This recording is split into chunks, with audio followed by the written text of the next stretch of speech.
بسم الله الرحمن الرحيم. السلام عليكم ورحمة الله وبركاته. كلنتي وعن أو ناكسن داوديال ميل والبا جوجتان كوسو دوادا ورك تلفزيون كصومالي نيوز أو دين كجيمانية استوديو الدحية مجلة مقدشة.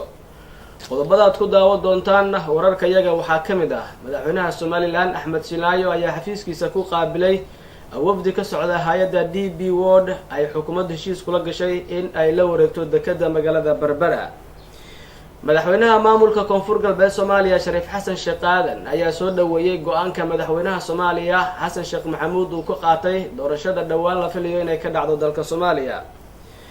Shirka ismada Soomaaliyeed ayaa si rasmi ah ugu furmay magaalada Qardho ee gobolka Karkar waxaana ka qayb galay madaxweynaha Puntland Cabdiweli Gaas iyo gudoomiye ku-xigeenka baarlamaanka Puntland iyo mas'uuliyiin kale oo ka tirsan dowladda Puntland. maamulka gobolka Banaadir ayaa shaaciyay in qaar kamid ah degmooyinka gobolka Banaadir laga furay xafiisyo laga qaato kaararka iyadoona shacabka Soomaaliyeed lagu amray in ay kaararkaasi qaataan. kooxda fanka xidigaha Geeska Afrika ayaa shaaciyay